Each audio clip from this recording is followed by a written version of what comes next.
What's up, everyone? How are we doing? Welcome to a bit of a special Creative Maxon, and I'm joined by two very lovely and far more intelligent people than me, Noseman. But they are not here yet. But for now, while we wait for them, how you guys doing? You're doing good. Thank you. How are you doing? I'm doing good, thank you. Excited for this. Hey, I would love to say, hello to everyone in the chat. And normally I do that. Normally we do that here. But there are so many of you, which is great. Thank you for joining us live. And I guess, we have a lot of things to talk about. That's why the three of us are here. And we'll start off with a little bit of housekeeping, like how it goes. A few links for you. So if I get my screen up, let me just add this in here. Here we go. And I'm just going to drop a quick link in. So that's going to take you to this page here. It's just got a few of the usual links that we talk about in our housekeeping, things like our events page. So we do a bunch of live streams just like this. Those of you who've been part of our channel know for a long time we've been doing Creative Maxon, Ask the Trainer, all that kind of stuff. And just head over to the events page. You can see all the kind of live events as well as all the live streams that we do on there. Also, don't forget to check out Cineversity. So this is where you can learn pretty much any of our tools, not just C4D, not just Redshift, but, getting started in ZBrush, including ZBrush for iPad, particles, all that kind of stuff, all our new features. We throw all our tutorials on there. And, speaking of tutorials and the Maxon Training Team, here's where you can find all of our upcoming live streams, and everything gets recorded. So this used to be the most commonly asked question that we get. Are our sessions, are our streams recorded? Yes, they are. They're also timestamped thanks to the amazing Dr. Sassy.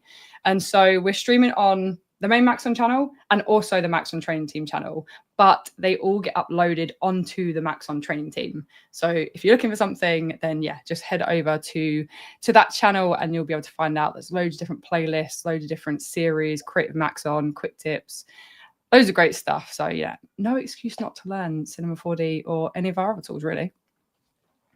Also, before I hand over, I do want to quickly mention, you might notice we have a bit of a June sale going on and there's still a few hours left. So I had a quick look and there is 16 hours left. So I thought, hey, why not mention it while we're live today that, we have this 40% sale on Maxon One subscriptions, but also 30% off any other annual subscriptions. So all the individual products like ZBrush, Redshift, Red Giant, etc. you can, grab in that sale, including all these lovely new features. Because I believe it's now the new release is out, isn't it? From what everyone's saying in the chat, the Maxon app is updated and you now have access to 2025.3 and for Redshift 2025.5. Yes. So I guess we should probably get into it. I did that really quickly because I know Jonas hasn't got, an abundance of time, but he's going to be showing off some of the new things in C4D. And so I guess I can hand it over and can all get excited. Yep. Well, thank you. Grab the screen. Yeah, I'm going to add myself to the stage here. So, it's an exciting release. One thing that I want to show is UDIMs and Texel Density. And I'm going to start with the topic of Texel Density. So what you see here is a little scene with different pillars. But before I dive into that, let me quickly jump into this one here. And what you can see here is basically a little animation or a little video of a games environment that our ZBrush trainer Rodolfo created. And he was also and always pushing for a feature that is called Texel Density, because when you have an environment like that, you want to make sure that each texture that is on every object in there has the same density of texture texels, no matter if it's a wall or if it's a small item. And that is what Texel Density is for. Now, let me go to this one here to explain it a little better. So we have this car here. We have this human. We have a rock. And as you can see by the tiles, all the tiles are the same. And that is the goal that you want to achieve. And you can do that by using the Texel Density features that we now have inside of Cinema 4D. So it's like pixels per centimeter of scene scale, or per whatever unit you use. All right, so now let me just jump into Cinema 4D again. So here you can already see that Rodolfo created all these nice objects, and you can also see that some have a higher texture density than others. So here you can see the tiles are a little bit bigger than here, and the goal of Texel Density is to unify these as much as possible. So let me jump into UV edit mode, and maybe let me get rid of this one here. So we have all these different objects, and each of them is already coming with some unwrapped UVs. And yeah, but we don't know how big the textures are. We don't know what the density per centimeter is. So let me just go to this new Texel Density tab down here. I'm having a little bit of an echo here. I hope that's nothing bad, but yeah, now it's gone. So when you are at Texel Density, you can see that you can define texture map size and a Texel Density. So now when this one is selected and we are thinking of a texture that is 1K by 1K, and you can see that this object is actually quite big.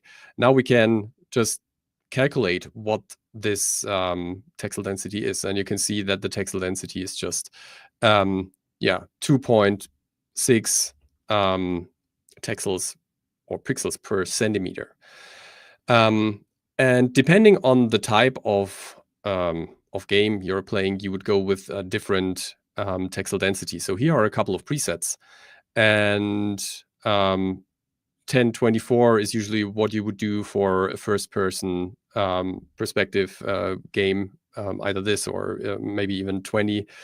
And then for third person, you would go with something like 5 or 10. And then when you are like further out, like in a game like Diablo or something, you can even go lower depending on how far you are away. So for this example, I want to go with a Texel Density of 10 pixels per centimeter, or 10.24. And so I'm going to select that, and then I can set selected, and this will do that for me. But now you can see, oh wow, this is way too big for my texture tiles. So let me do the same thing with the 2K texture, set selected, still too big. And now we know, okay, we need a 4K texture to guarantee this Texel Density. And here we are. So so the original was pretty close to what we're going to get, right? And we can do the same thing with all the others. Here you can see a minor adjustment, but here it will be way more significant. Same thing with the others, right? So, okay, but what if you want to, let's say, pack multiple textures, or textures from multiple objects into one texture? So what you can do with Texel Density is UV pack multiple objects, similar to how it worked before. So I'm going to select these 3, and I'm going to go to UV packing. And now, by default, it is set to auto and fit. And when I do that and apply, you can see that it's doing something, but not necessarily to the right Texel Density. So again, we need to set up the resolution. I already set this up to 4K already. And then under scaling, we can go with Texel Density. Again, we can choose from one of those presets, and then we just apply, right? When something like this happens, it's going to create a new tile here, a new UDIM tile, and we're going to get to that later. If you're not happy with that, just click apply again, and maybe we find a distribution where it's all fitting onto one tile. so here we go. We now have the same texel density. You can see that those UV tiles are now, well, not UV tiles, but the tiling on the UV checker texture is now more homogeneous in terms of size. All right, so this is basically texel density. So we can bring multiple objects onto the same texel density. We can do that. We can pack them together into one UV space, and therefore use them for our game props development. Okay, and the other thing you've seen, and let me just use this tile, for example, and move it to the side. You can see that automatically when I move out of this tile, that a new tile has been created. And these are UDIM tiles. So I can move it here. You can see that these tiles are being created dynamically.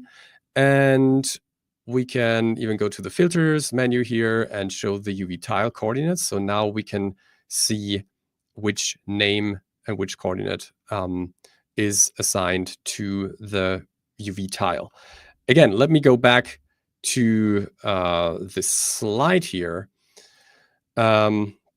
to explain to you what UDIMs are and where you need them. Actually, you need them when you need really big textures, or when you want to use textures of different sizes on the same object.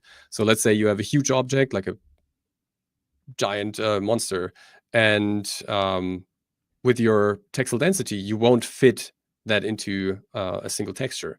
What you can do, instead of having something like this, where only half of the object would be covered with texture, you could use UDIMs for that. And UDIMs is a technique that allows you to create multiple textures for the same thing, and use these IDs to automatically assign them to different parts of the object. All right, so let's see what this looks like.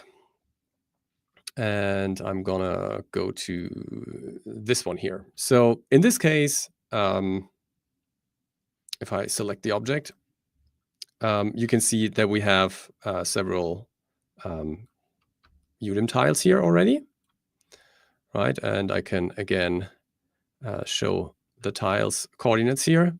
The good thing is we can export this and import this. I can show that as well. So let me go to export selected as, and let's go with FBX. There we go. And yeah, let's just, that's the correct one. Let me just save it here. And now let me create a new scene. And let me just bring this one in here. Just going to import it. And now you can see it's back. If I select it, you can see that all the UDIMs are still intact. Okay, so, but what can I do now in terms of textures? All right, I'm going to go back to this one here. And you can see this texture file, texture folder. So, and here we have the color texture, right? And you can see that there's the name, the channel, color, and then here you can see this number. And this is the UDIM, the UDIM address, so to speak, like the UDIM ID. And we have this texture, we have this one, like 6 in total, right? The cool thing with UDIMs is that it is enough to create one single material, but reference these IDs, these UDIMs, as a variable, so to speak, and then it would load all these textures into the same channel. So let me show this to you. I'm just going to create a new material. Oh, material manager is down there. Let me go to standard layout. Here we go. So I'm going to create this material, and let me just double click here, and I want to add this first texture in here, right? And by now we only have this one tile assigned, or this one texture assigned. But what we can do is, instead of using the actual ID here, we can type in greater than, and then UDIM, and then smaller than. And then here, it will load all these textures automatically. You don't see that here, but when I show you the project asset inspector and click this texture, you can see that we have UDIM here. And if I go down here, you can see that it detected the following UDIM tiles. And these are all of them. All 6 textures have been detected, right? Although I only loaded in one node or added one node, I can reference all these 6 color textures with this single node. And the same for all the other channel textures as well. So let me go to this one. And here, it's basically the same thing. But if we have a look at the material, you can see that I already pre-assigned all the others. And yeah, again, let me show the project asset inspector. No matter what I click here, whenever it has the UDIM variable in here, it has the detected UDIM tiles here in the project asset inspector. And now I can just render this, give it a second. There we go. So all the textures are there. We're now working with color, with roughness, with ambient occlusion, with normals, and everything you can imagine and that you need in this case, right? And yeah, I just wanted to show you another example, and that is this one. Pretty cool character sculpted by Ian, our very own Ian. And again, I just shift double click the UV tag, and then you see, okay, cool. We have these 4 UDIM tiles, right? And we have this texture, and in here, stuff has been assigned already using this variable. And again, in the project asset inspector, we can see the assigned UDIM tiles or the detected UDIM tiles. And yeah, when we render this one, pretty same story, but it's now the other object. So again, those textures don't necessarily have to be the same size, right? If you want to choose UDIMs, and let's say you have a character and you want one or multiple UDIMs for the skin, which are all like 4K textures, you could also have one texture that is only like, let's say, the nails here on the fingers or so, and that would only need to be, let's say, 256 or 512.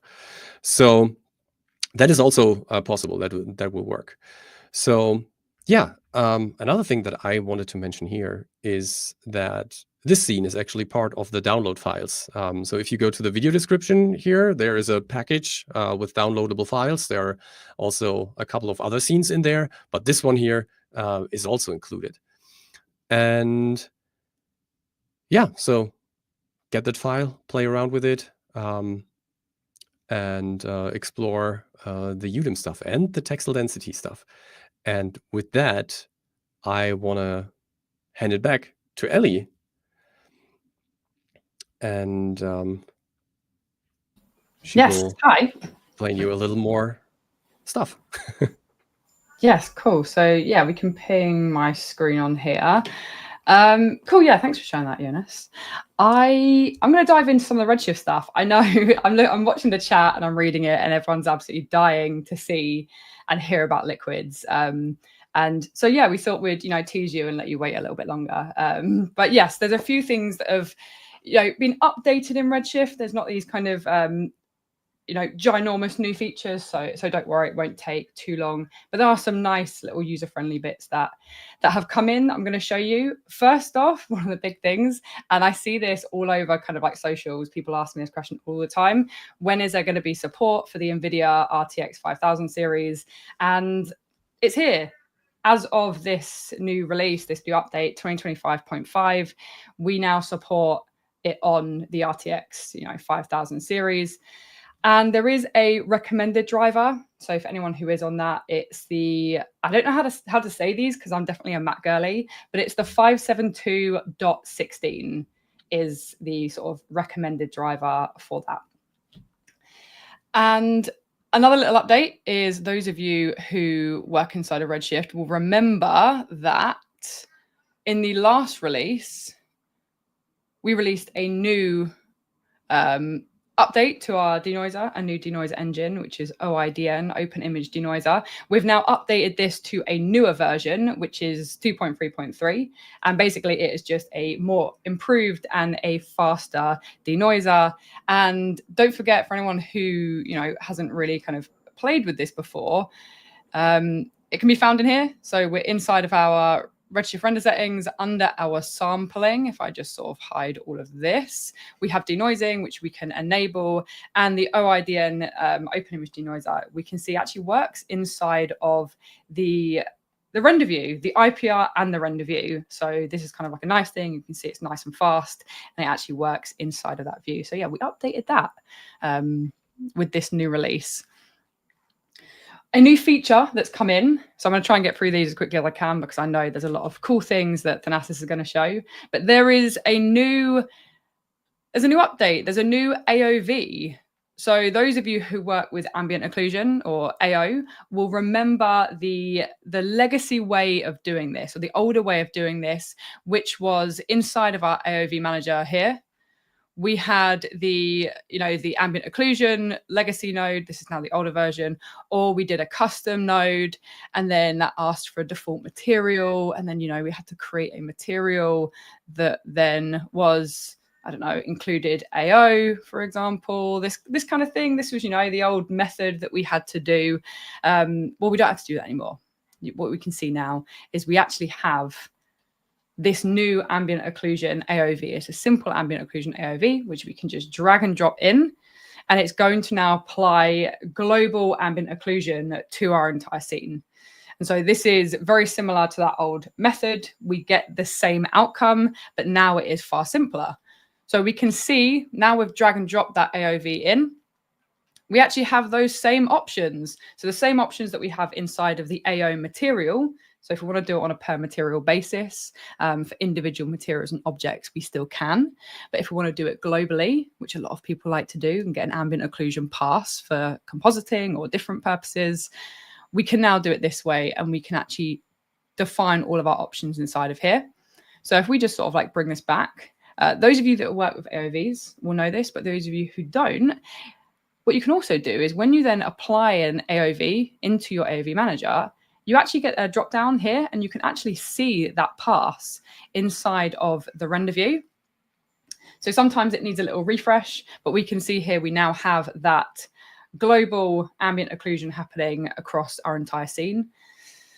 We can change our settings in here, and we can also apply denoising. So if we go back into our render settings and I bring back on my denoising, and then I just check my denoising on here and then do a little bucket render, it will also now create a denoised ambient occlusion pass for us.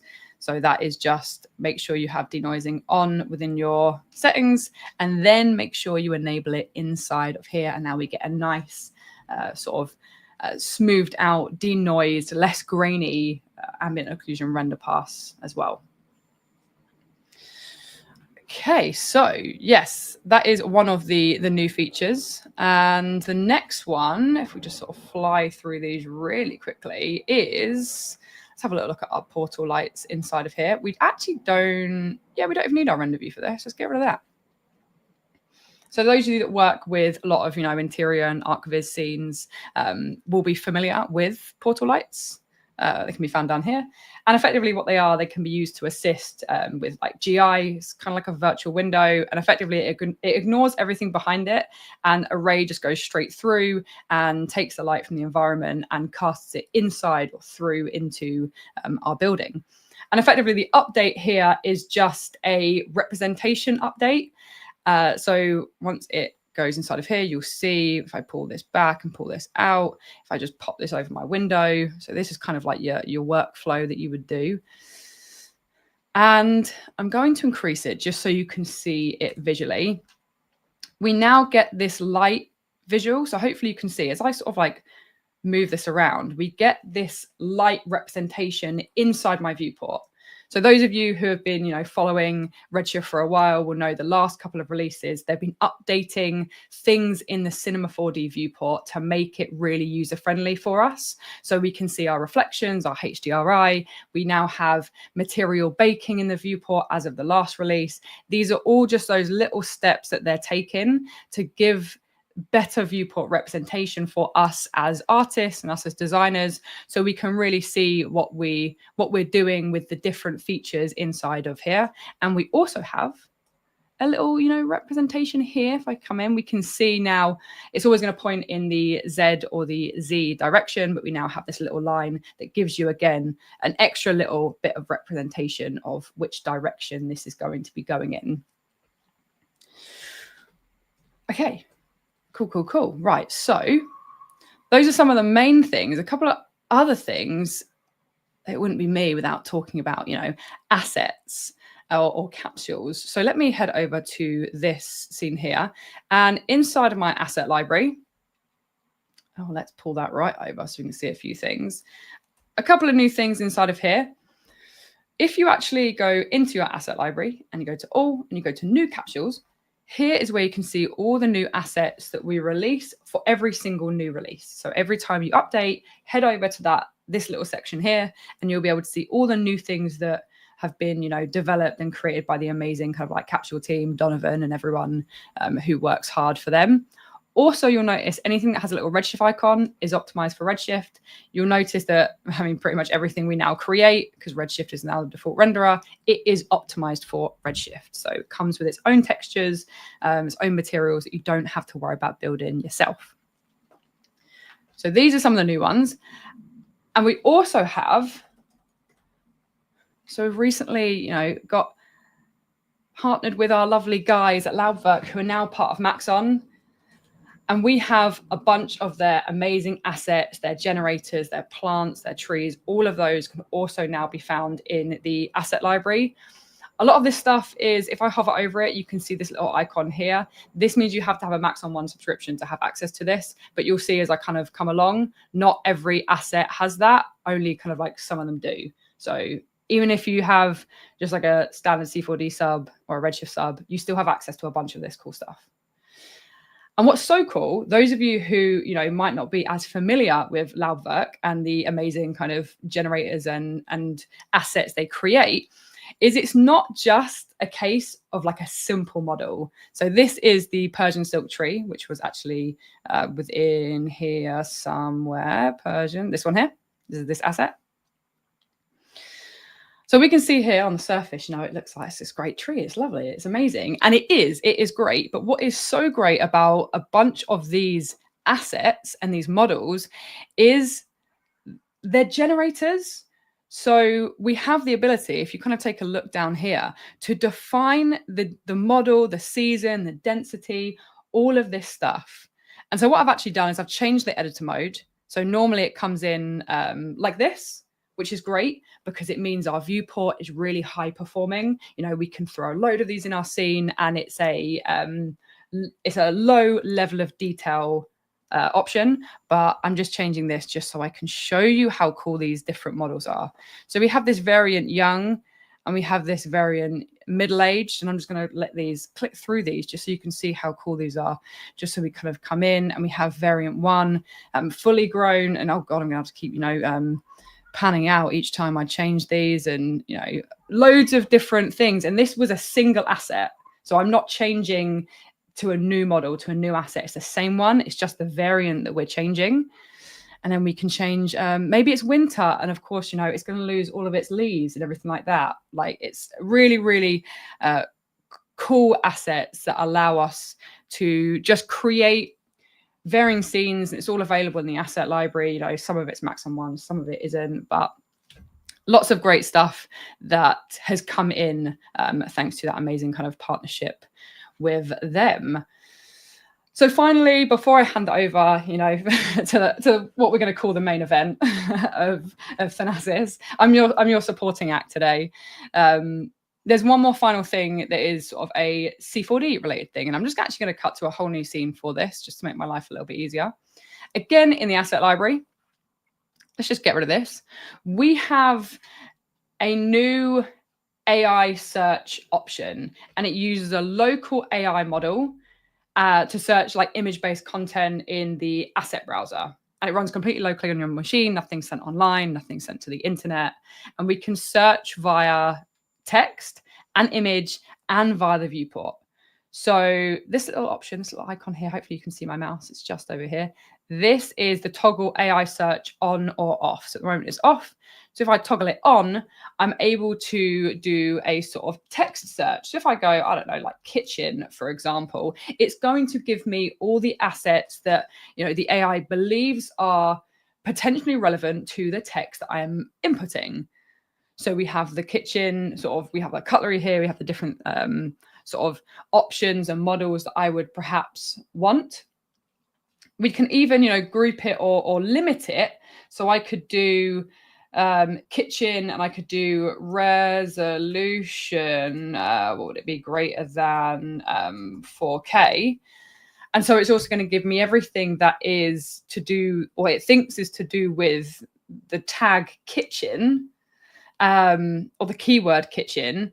But also I'm able to limit it to be higher than 4K. So it's going to give me all these textures that it thinks are related to that. But what's also kind of cool is, let me just get that over here. And we can search by image. So where did I save this? Releases. This is my lack of organization, hence why it's on the second screen. So I've got this little image here, this lovely little image that I found on Google. I did not make this myself. And what I'm going to do is I'm going to go to this AI option up here. So this little option up here, I'm going to go AI, and I'm going to go similarity search from file. So let's go similarity search from file, and then we're going to drag and drop that fruit bowl in there, and I can go open.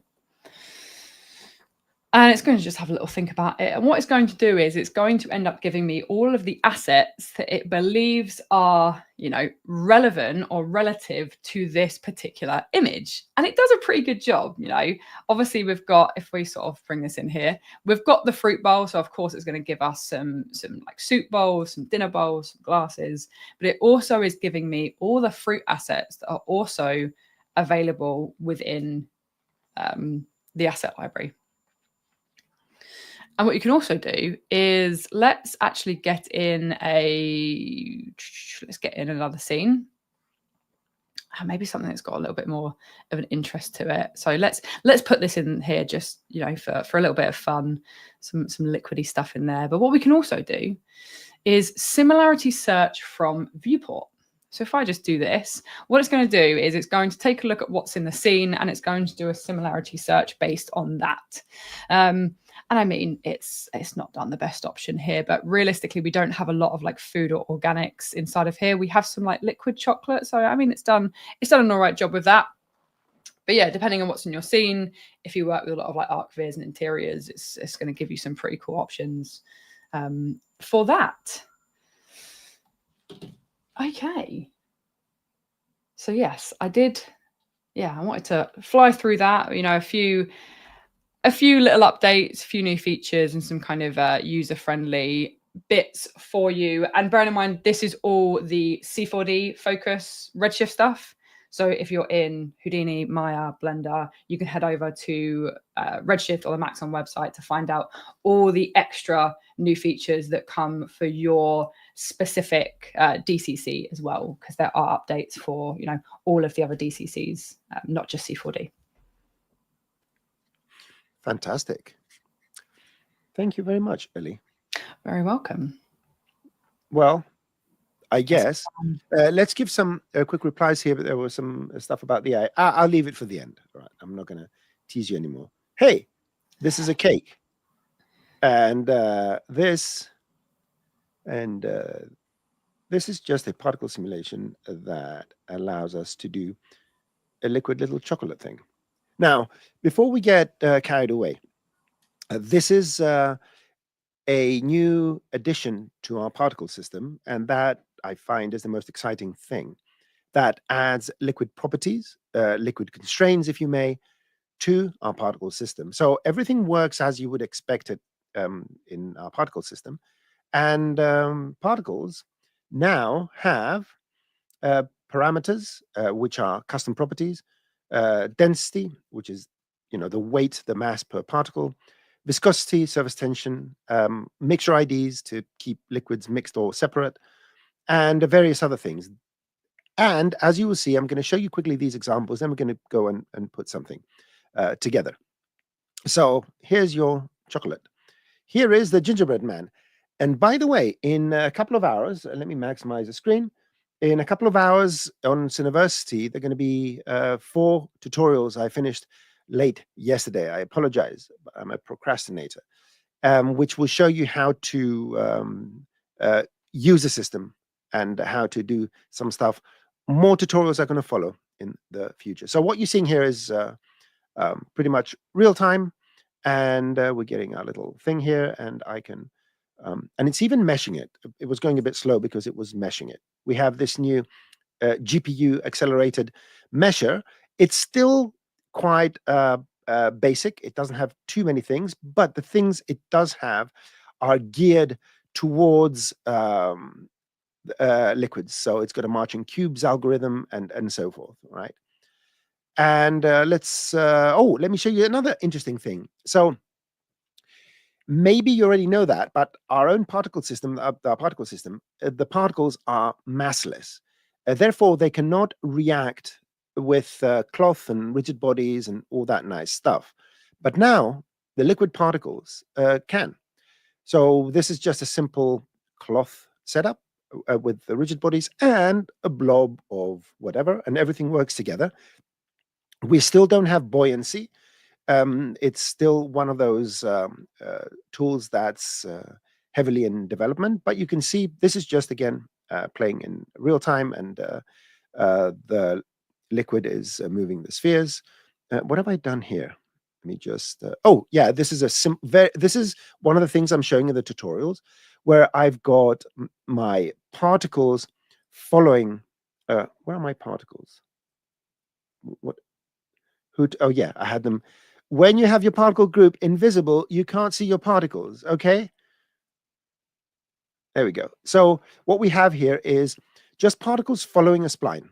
These are the particles following the spline and with the turbulence.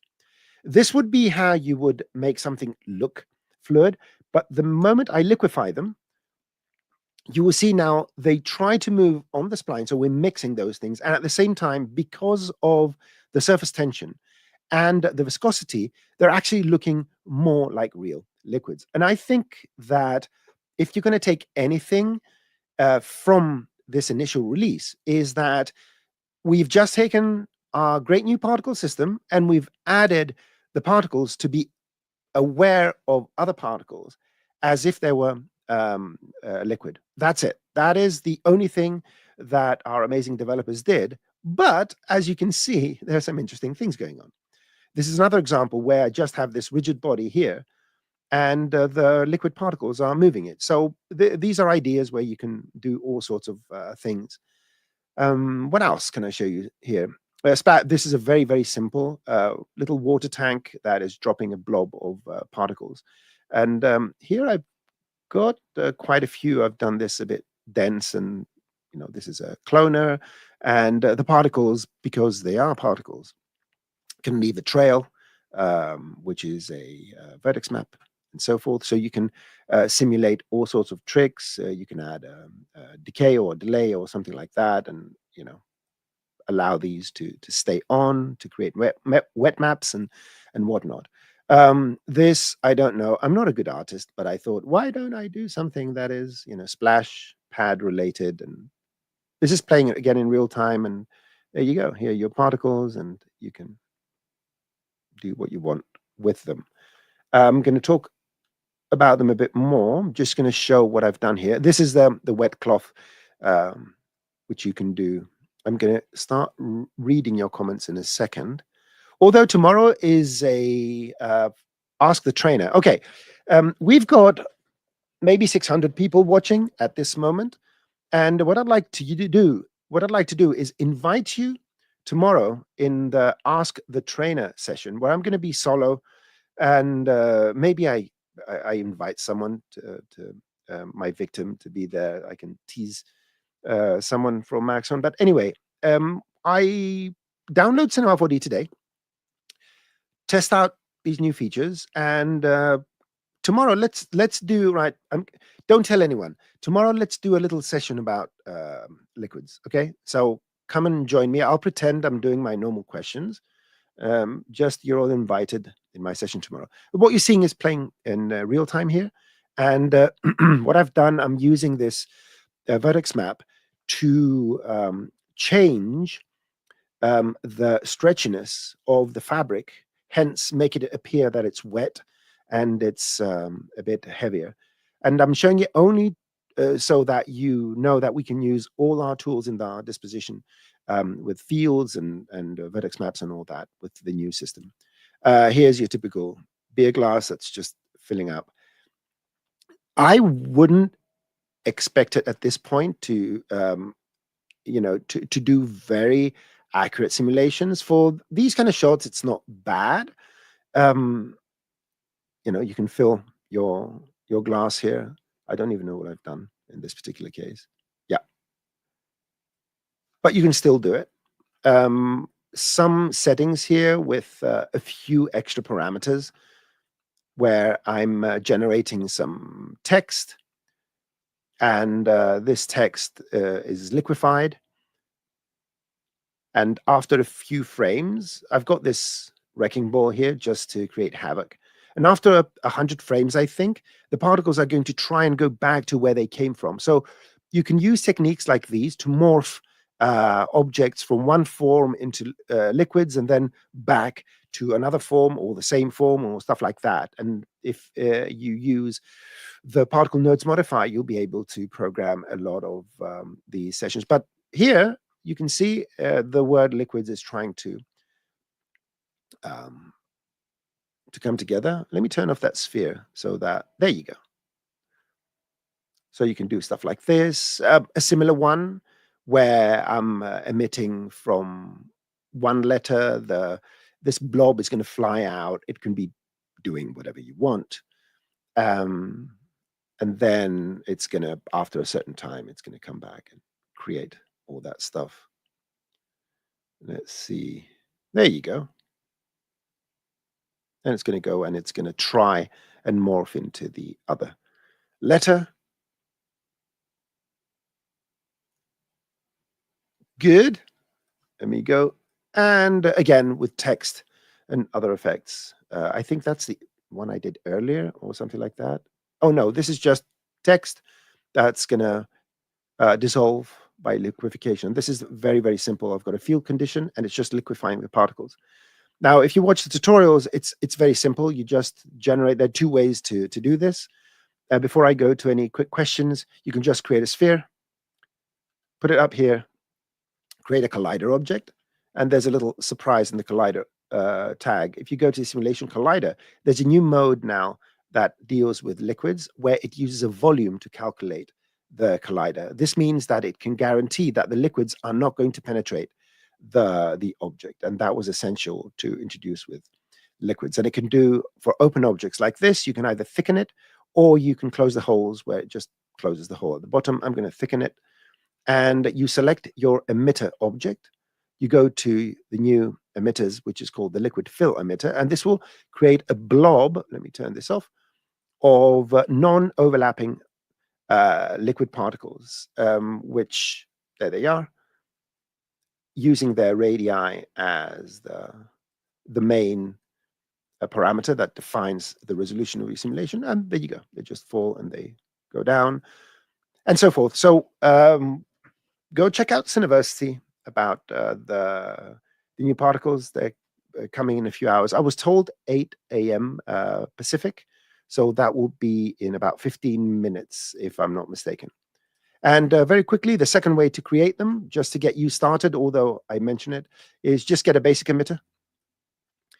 And all I have to do is go and add from my modifiers a Liquify modifier.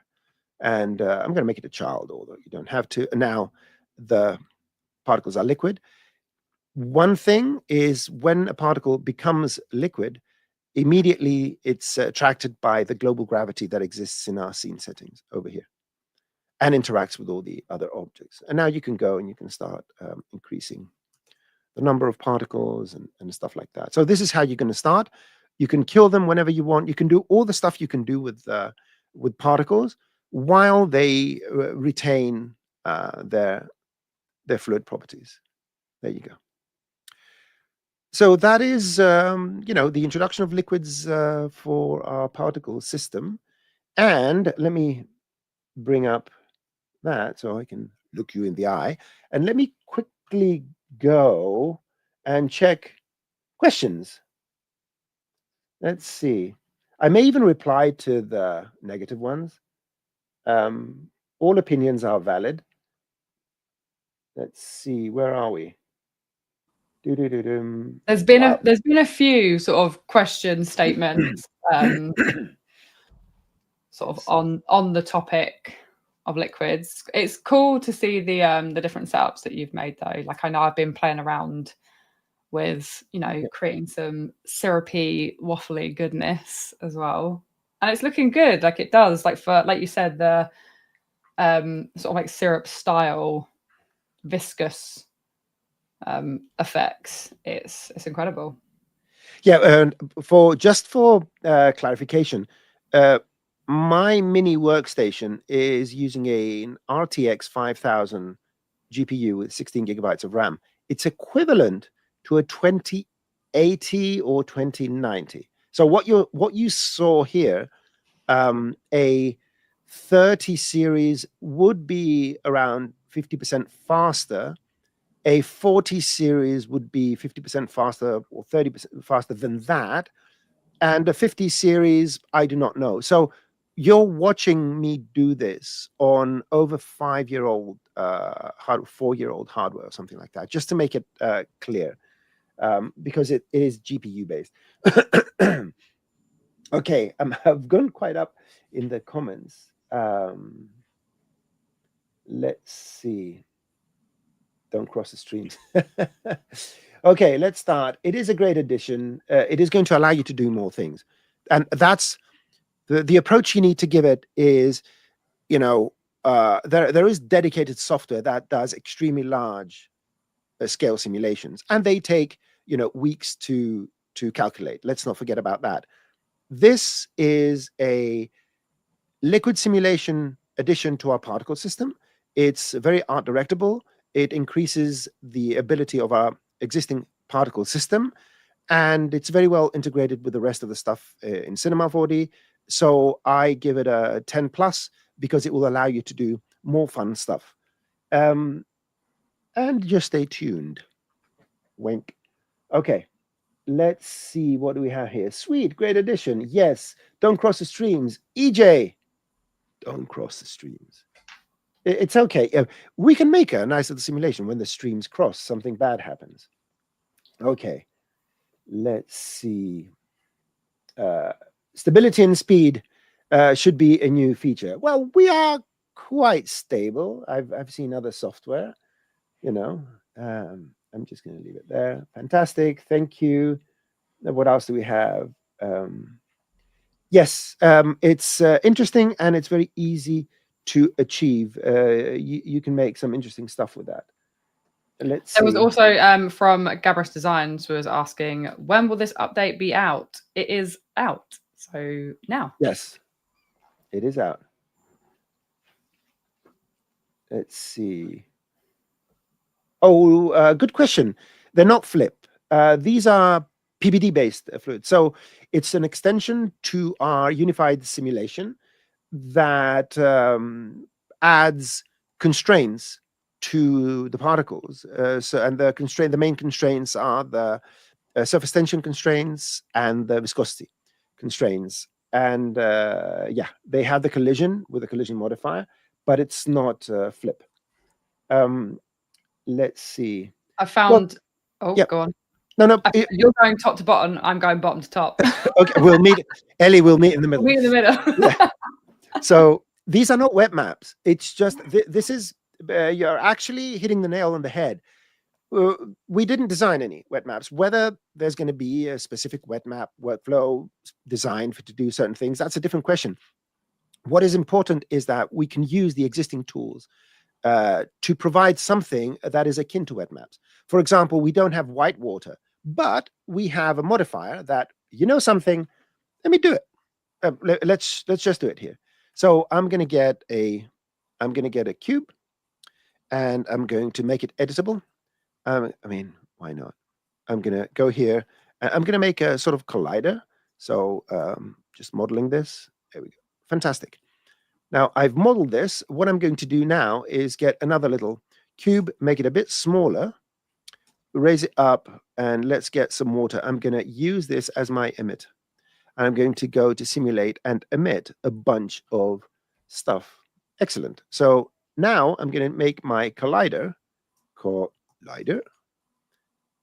going to make this into a simulation collider. It's volume. I don't need to change anything.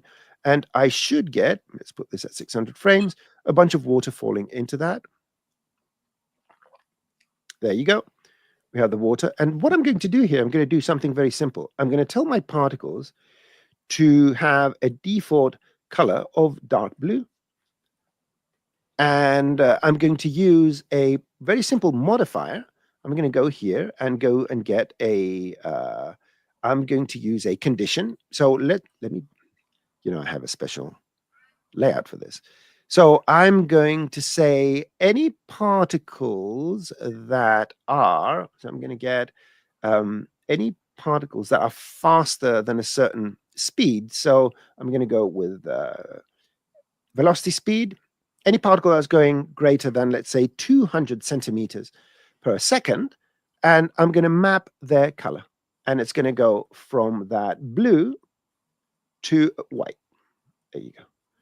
So we should see something where the particles, as they go faster, they become white, and then they go blue again when they calm down. So did I do this properly? This is not age. This is actually, I don't even need to do the condition. I can do speed. I can actually go here and say velocity speed from 0 to 200, and they go from blue to white. That was my mistake. White, and when they calm down, they go blue. So you can create white water by combining the speed of the particles and various other potential parameters. So no, we don't have white water, but we have ways that will allow you to do all sorts of things like that. Okay, that's my answer for that. There was someone asking about liquids working with third-party plugins, and yes, all you have to do is when you mesh the liquid together and then you export it, you can apply any, Octane texture, any Vray texture, as long as you're using liquid mesh or the VDB, and make sure you set that to export. You can use whatever renderer you want, any textures. Okay. Let's bring a liquid mesh. A liquid mesh is a new mesher that runs on the GPU and will liquefy. It will mesh all the particles of your scene. There are various settings here you can play around with to fine tune it. You can see that it automatically takes the color, and you can export these as a mesh. You can bring the normals, you can bring the density, the color, and the velocities and all that. And you can use that data in your scene to render and so forth. But in any case, you can do various things. Whatever I was going to say. Let's go down the list. Mehmet asked for UDIMs. And I'm glad you are happy. Stay tuned. We'll probably do some tutorials there. George Wolstenholme. Oh, George Wolstenholme. That name is very aligns with your avatar. So we don't have any fluid capsules yet.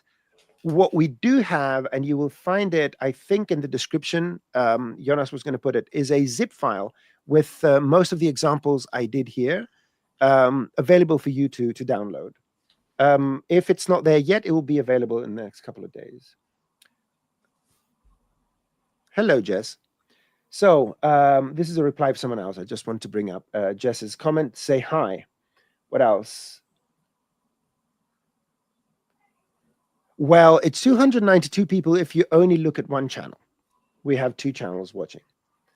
Let's keep going. Everyone updating. Let's go down. Elly, you can go upwards. There was another one asking about the RTX cards. Yes, the recommended driver is 572.16. Right. 572.16. Posted. Copy and Yes. paste. Copy and paste.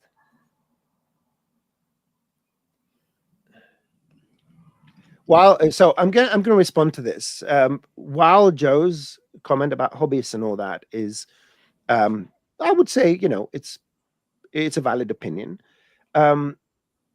Investing, if you want to do this as a profession, the investment you need to make to buy a mid-sized gaming PC, Maxon One subscription, and Adobe subscription, you literally have a studio with less money than it costs you to have a hot dog stand.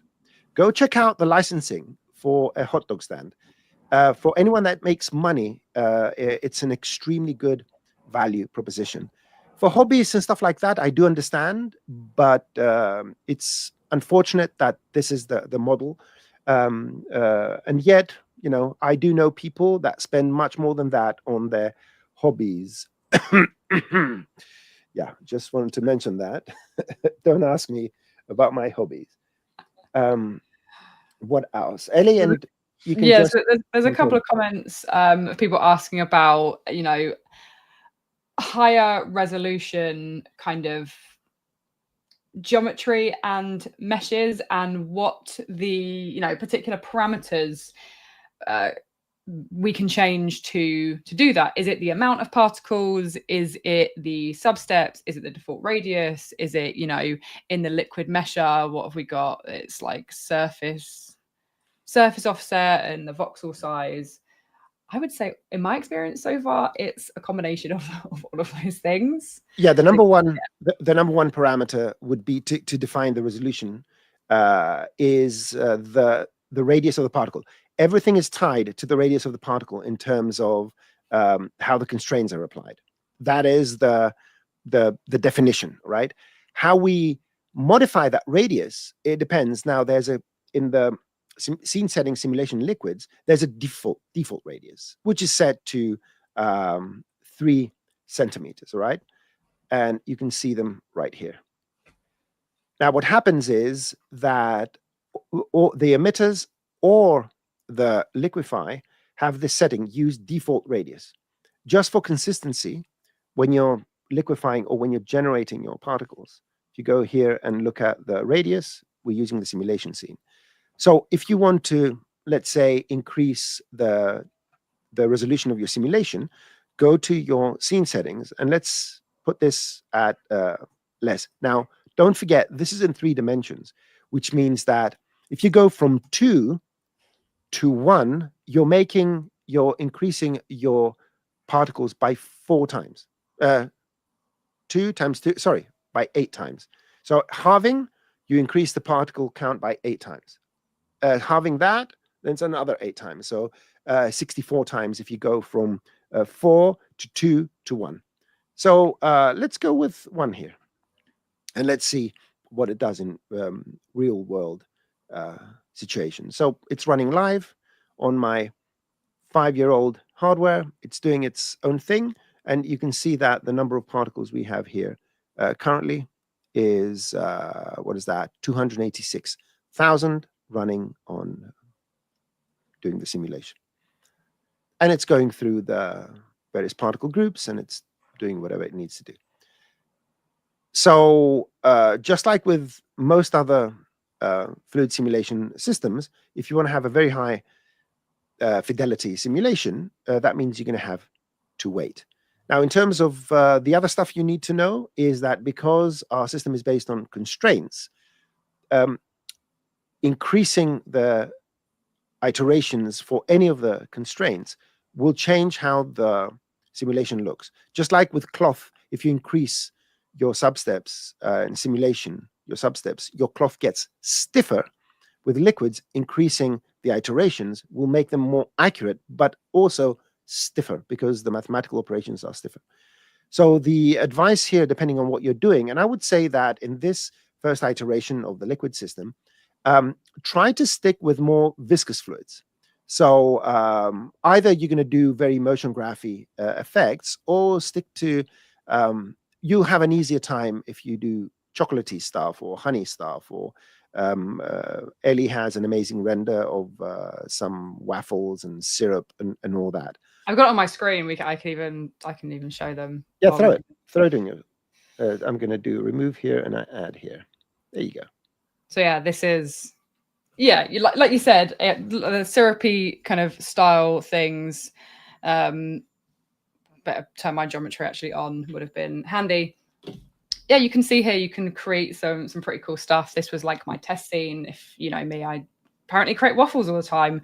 And I tried to do a live stream like, what, a year and a half ago, where I tried to fake it with cloth. And it was, anyone who's watched it will be like, it was a cool hack, but it was a hack and it was a nightmare to actually try and do. Yeah. And now this is, in comparison, so much more simple, looks really nice.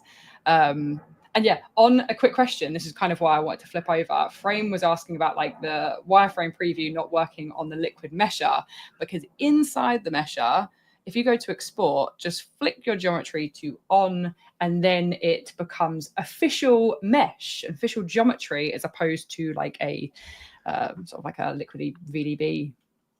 Yeah, it's on the, it lives on the GPU. So if you, the default state, here. So the default state of the liquid mesh, when everything is off, although you do get some sort of representation here, trying to imitate the colors and all that, it will, it lives on the GPU. If you want to download everything, that's why you won't be able to see anything here, okay? Once you download it, now you have the geometry, the triangles. Here you have the normal, so it's going to be smooth, and the density as a vertex map, and the color as a vertex color, and the velocity as a vertex color. And internally, you use this to create the motion blur for your liquids. You don't even need to expose that because it's available on the GPU. You just need to use, I think it's, yeah, velocity in your Redshift.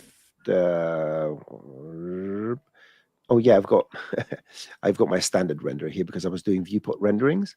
Apologies. And let's go render or subject and motion blur, and you just type here velocity, and that should suffice. Yep. Anyway, don't forget, this runs on the GPU unless you switch these on. Where are we? More questions? What else do we have? Oh, this one is an interesting one. Is it possible to loop particles along a spline that endless loops over time? Like, you can. There's no automatic way to do that. But you can loop anything if you wish. I did something on looping a while ago. I think it was on my Ask the Trainer. I keep forgetting. Well, Dr. Sassy adds the timestamp. So if you do search Maxon Training Team for looping, you'll find methods. So you can create a particle simulation, you can cache it, and if you create it in a certain way, then you can just repeat the cycle forever. Hit me up on Twixer, on Twitter, on X, whatever you call it, at NosemanGR. DM me. That could be an interesting. So just put it again, Noseman GR, Noseman the Greek. Oh, by the way, shout out to the Greeks. There's a small Greek community out there that has been using Greek expletives to share their affection to me, which is a very common thing in Greek language. You would use language you don't use in front of your parents to show your friends how much you adore them. So thank you for that. Very much appreciated. So let's look at the more questions here. And it's quite warm in Greece these days. It's around 30-something degrees in Athens. Okay. It's warm for England, just to clarify, which, I mean, it's not Greek temperatures, but it's a good summer. 26, 27, which for us is, you know, excruciating, but I love it. George was wondering, should you cache to render? It's not a necessity. It's something that I like to do. So yeah, in that scene that you just saw, there was an cached alembic. This is also because I render on a render server. So if you do that, and if you team render, sometimes you can get different sim results on different machines. So my go-to is I cache, I then, you know, light texture and set to render, but it's not an absolute must, no. Let's see what else we have here. There's one on something we spoke about, Thanasis. Can we blend two liquids with two different colors? Yes. About this. Yeah, let me show it. Okay, so let me do, I'm not even going to do anything fancy. I'm just going to put one here. See, my naming is amazing, two here. And let me rotate this the other way. There we go, 180 degrees, and move it backwards. There we go. So let's make this emit a different color, a red color. There you go. So now we have these two streams of particles. Boopity boop. Good. I'm going to bring them closer because I'm too lazy to wait for them to do whatever they're going to do. And at the same time, I'm going to go to my simulation scene and remove my gravity because I'm going to liquefy these particles. And what I'm going to do is just add a liquify. Now these particles are liquid. And I'm going to add my mesh. And I'm going to expand the mesh or make these emit a few more particles. Let's go and emit, let's say, 1,000. And you will see that the colors are mixing. There we go. Let's increase this to 600.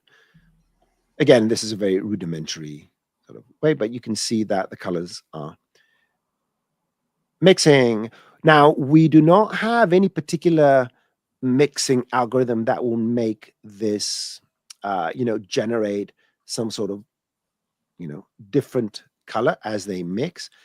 I think that some geniuses on the back end are looking into this. But for now, this sort of mix, the way you would do this, I would assume would be using maybe a mix modifier. I don't even know. Maybe let's try this. I mean, experimenting on a live stream, showing new features and doing things you haven't prepared for. I mean, what's the worst? How very you? What's the worst that can happen? So I'm just adding a mix. I don't even know what this is going to do. So I don't care. It's going to be fun anyway. Is anything mixing here? Are we getting any orangey things? I don't know. Strength. Yeah. So yeah, we can kind of do this. There you go. And it's doing. It's also. What else is it doing here? Yeah, I don't know. But they're blending, all right, for what it's worth. So the answer is maybe. Okay. Let's see. What else? What else do we do?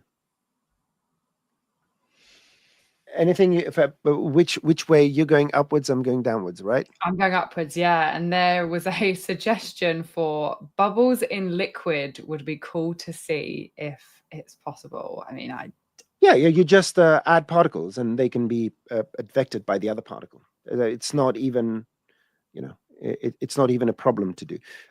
Let's create a, let me go back to some container I had here. Did I have there you go. So I have this container. I'm going to go here and set my liquids to 3 to make them faster. Let me make my little cube smaller and let me make my collider invisible.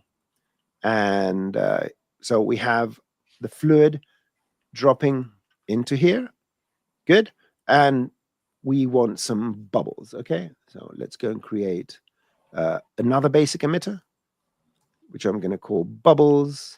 I'm going to put it down here. I'm going to liquify it. and I'm going to tell it to have very low viscosity and very low surface tension and quite low liquid contribution. So it's going to be affected, but not 100%.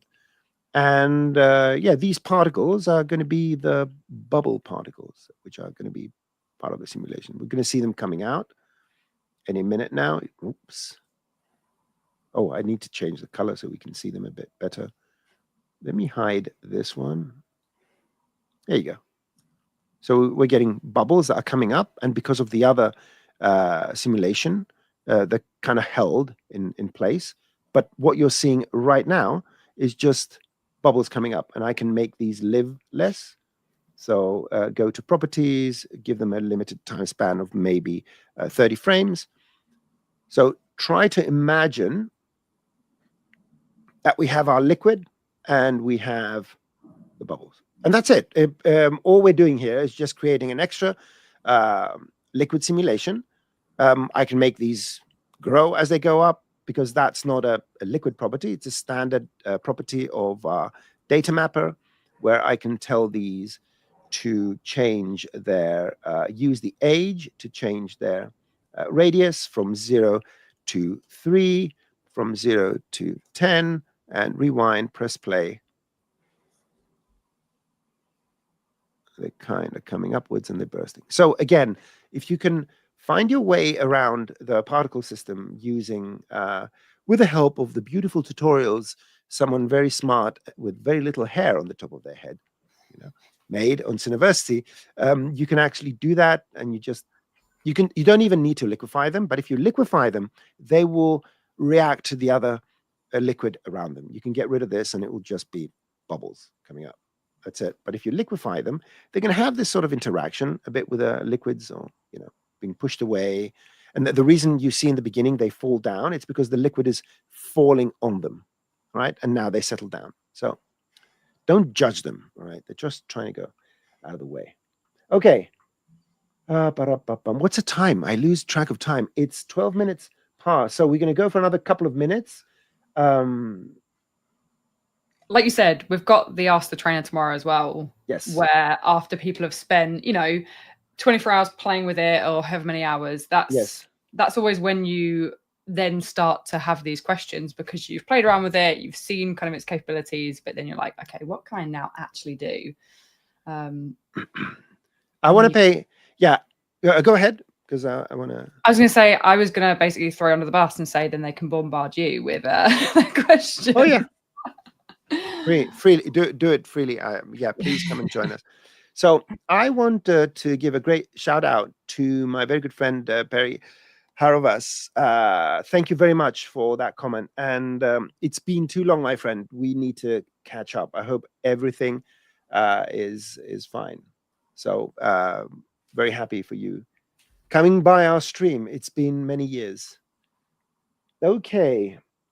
What else? And of course, the liquids react to cloth and hair and all that. Oh, I'm going to give you that little tip. A little tip. So let's do this the easy way. I'm going to do this the easy way. I'm going to get a disk. I always say the easy way, and then I start doing things I shouldn't. Anyway, make it editable, and UL select these and these. Right-click to make it a cloth. And let's go to the dresser and fix the points. There you go. So these points should be fixed, and this should go wibbly wobbly downwards. Excellent. And let's just get some water on it. And you will see that it won't work immediately for very specific reasons. So let's create a liquid and let's press play.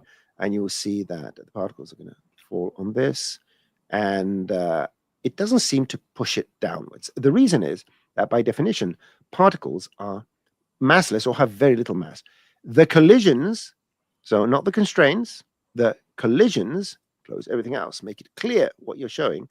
This interaction mass and anything in the collisions is what relates to the liquids to simulation objects, cloth, rigid bodies, hair, and ropes and stuff like that. So if I make the interaction mass 1, now the water is going to be heavier. So it's going to push this down, okay?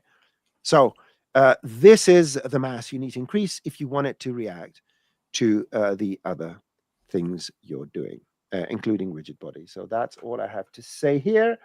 Okay.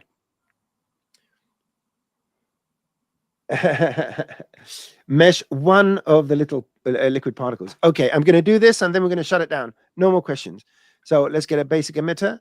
Let's emit one particle. I mean, only one. It's going to be lonely. And I'm going to liquify it. And I'm going to turn off my gravity. And I'm going to tell this basic emitter, oh, I don't even need to make it liquid. I can just, if we have a particle, come on particle, there you go. You have a particle there. It will, the liquid mesh is going to liquefy any particles in your scene. So where's my liquid mesh? There it is. And let's bring it in. Boop, boop. So this is it. And it's based on the particle radius. If you go to liquid mesh and set this to 1 and 1, you will see exactly what it's doing. So it's a Marching Cubes algorithm, and it uses the particle radius in order to generate this. And as it moves through, it will try and mesh it. From that point onwards, you can increase the fidelity of it by changing the steps. I think one step is exactly the same. So these are the voxels we're using. So you can use either relative to the particle size. So it's going to subdivide it 6 times to create this, or you're going to go absolute and say my voxel is, let's say 0.5 centimeters and so forth. So you can do that. And yeah, you can include, exclude. So different particle groups can be meshed using a different measure. Otherwise, it meshes everything. And then some smoothing algorithms here and all that nice stuff, and normal smoothing and processing and droplet, getting rid of droplets if it has too many artifacts and so forth. Anyhow, no more questions. There we are. Tomorrow. Come tomorrow to the Ask the Trainer. I'm going to be there, and I'm going to try as much as my best to reply to questions. Please, pinky promise. Don't skip it. I know it's a Juneteenth celebration tomorrow, so it's the best time to come and suffer with me, watching me how to fumble through Cinema 4D, trying to give you answers to your questions. Yes, Jess, the adventures of a single liquid particle. We can talk about that tomorrow. Okay, so if anyone had a question, now if it's, you know, Cinema 4D is not working properly, if I have installation problems and all that, please contact customer support. We can't really help you with those things. If it's a question on how to make things do stuff and all that, we can answer those, and that's what we strive on.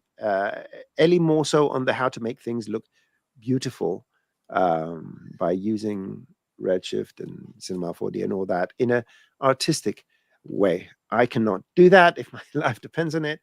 And yeah, I can tell you how to put things together to do something. My organization and my like technical side of things, it's just the same stuff I do. Just dive into Redshift afterwards. You complete me, Elly. You complete me. Tag team duo, aren't we? Excellent. So again, I want to thank everyone for coming along. Hit socials, share your opinions, positive, thankfully, but all opinions are valid, at least in my worldview. Hit me up on Twixer at Noseman GR. And yeah, I need to find, I have to find which button I need to play to close the also, stream. before we wrap up really quickly, in about 40 Yes. minutes, we're going to be streaming on the same channels. We've got Candy Mustache going through some really cool Maxon Studio stuff, the create page. So yes, stick around and yeah, enjoy that. Yes. Yes. I want to thank again everyone for being here. Elly, thank you very much for hanging out with me. And we forgot to do this. Pleasure. We forgot to do this. So it Oh, appears when I'm talking to you. Yeah. Yeah. Oh, I'm on the other side. Oh no, we need to coordinate better. Oh, this way. Okay. Everybody, have a nice rest of your day, and I'll see you tomorrow. I'm going to be counting, right? I'm keeping I'm keeping names. I'm taking names. Tomorrow, everyone, ask the trainer. Come and join me. Bye-bye, everyone.